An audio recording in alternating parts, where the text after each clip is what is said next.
Imagine cruising through the city, making deliveries, without worrying about your insurance. This video shows you exactly how to link Zego and Uber Eats so you are covered every time you hit the road. First things first, make sure you've downloaded both the Zego Delivery Insurance app and the Uber Driver app from your app store if you're new to Zego.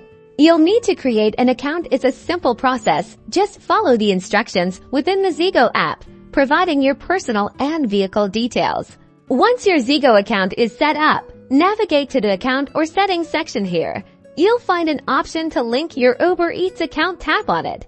This will redirect you to the Uber login page. Enter the email address and password associated with your Uber Eats driver account. Don't worry, Zego uses secure protocols to protect your information.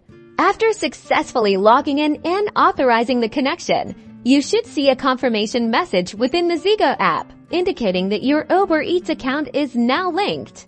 Now, the magic happens when you're ready to start delivering. Open the Zego app. You'll see a clear Start button. Tapping this activates your Zego insurance coverage.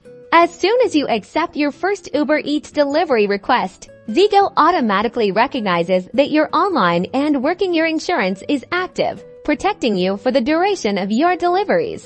And most importantly, remember to tap the End button in the Zego app when you finish your delivery shift. This deactivates your coverage and prevents any unnecessary charges. Now you can deliver with confidence, knowing you are covered.